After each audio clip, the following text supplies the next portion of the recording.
Hello everybody! Today I wanted to show you what is a plug and what to do with it when you receive it. If you buy plants at Bloom Lovers and they are rooted, you will most likely receive them in this form. Although I could occasionally send out plants in pots, chances are very high that you will receive them in plug form, because that's how I grow most of my plants. And what is a plug? It is simply a little baby plant that was grown in cells, like this. They're very small, and if I pop it out, it looks like this. The plants can be sent in many sizes. This, when it will be full grown, will be a standard size plant. However, another standard size plant could be sent much smaller than this. So sizes vary a lot. The way I determine if a plant is ready to be sent or not is not from the top portion, it's from the bottom portion. I actually look at the root ball, and if everything holds together nicely and there's a nice root ball, this tells me it is time to send it out. Oh, and by the way, when I send out plants, every single thing I send out from here is always identified. This was only a sample for the video that I made this morning.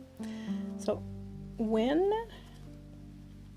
for me, when the root ball is nice and it holds together, normally this also means that the center part of the plant has been growing. So it's actively growing and it is time to be sold. So another plant could be a lot smaller than this, but still be ready to be sold. Once it's actively growing, that's the time to go. This is a miniature size plant, so it's a little bit smaller, but this one is almost full grown. Because the miniature, it will only become this big, so this one is almost mature. But this could be sent smaller than this also. If the root ball is ready and the top part is nice and growing, it's time to go. This is another miniature. This is a sample I wanted to show you because it's all like a celery. And when it's growing, it's not growing this way. It's because it was wrapped up, so you can spread it out gently, and it will spread out also on its own after being planted. This one is also a little miniature, so it's almost full grown. And here's another sample. This one's a little bit smaller, I think. Yeah. So this is Apache Skybird. It's actually a very large plant. I took this, I'm going to keep this one because it's way too white in the middle, so I'll keep it for myself.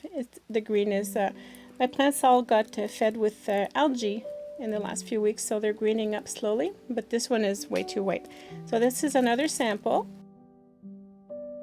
So it is important to know that when you order plants at Bloom Lovers, you have to be prepared to plant them when they arrive. How do you plant them? Very simple for the African violets. It's an African violet soil or peat moss base mix. If you want to go and have fun with it, go online. There's a lot of recipes online for different soil mixes for African violets. For me, I really use ProMix BX, but I am a production place, so it's not the perfect soil for everybody. It dries up quickly and people have a hard time watering it, so usually people will start with the peat moss base and add stuff to it. One thing that's important when you're choosing a soil, you have to see these little white things in there. The little white stuff is called perlite, and it's super important in African violets. It adds in a bit of aeration to the soil. If you're going to put just one thing in your soil, make sure that perlite is in there. That would be the most important thing. After that, you can add a whole bunch of other stuff, but the perlite is a must. How deep should you plant the little plant? Well, you will want to bring up this soil line up to the beginning of the leaves. You don't want to go over the leaves because that will make the crown portion want to rot because it's going to stay wet too long. So you don't want to go over the leaves. So I'll just take a little pot, make a little hole, and then I would cover it around, and you pack it gently, not too hard. We're not making a brick.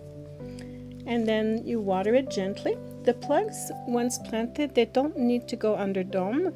They have been raised in open air, so they don't need high humidity. They're used to the home environment already. you should normally see these grow out pretty fast and bloom pretty fast too. And the reason for this is that their whole life they were stuck in a tiny little cell, 1 inch by 1 inch cell. They had a little tiny little bit of space, and then you're giving them, and also they're competing for space on the top. And then if you put them in a pot and they have all this space around, oh my goodness, they can spread their wings, spread the top part, the bottom part. The size of the pot is super important. I am showing you here a little 3-inch pot. No matter if the plant is small or big, it should go into approximately this size of pot. This one is too small because it's going to fill the pot up in like a few weeks. It's too small and it's going to dry up too fast. And a lot of people have these pots, the 4-inch pots. This is a no-no. This is a no-no for a plug. Even though this plant is going to get really big, actually this one is not going to get really big, but this one is going to get really, really big. Right now, it's not ready for this big pot.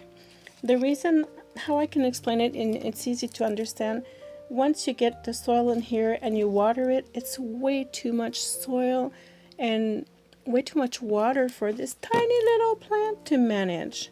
So it's going to stay too wet too long. So you want a smaller size pot. If you have some of these will work too, little glasses. But this is the perfect size. You measured out 3 inches, it's the perfect size. Whether you're planting the small one or the big one, it's fine. Even if I were to send you a huge plant, if it's a plug and it has just a little bit of root ball like this, I still recommend you put it into the smaller pot and then transition to the larger one. When this pot is full of roots, then you go into the next one, not before. Otherwise, it's just too much for the tiny little plant to manage. A lot of people do this. They put tiny little plants in the big pots, and the plants have a heck of a time to survive, and the people wonder, what's wrong? I'm doing everything right. Well, the pot size matters. Later on, when the plant is mature and has more roots and a whole system going on, it doesn't matter as much, but right now, this is way too big. I hope I explained it correctly. Lighting, of course, is always they like good light, but not the harsh sunlight of the afternoon. If you have LEDs, it's perfect. They love those. If you want to start feeding, just give them a little week or two to get settled in, and then you can start feeding low dosages as you would a mature plant. And don't forget to enjoy the hobby. I hope this was helpful. I wish you all a wonderful day.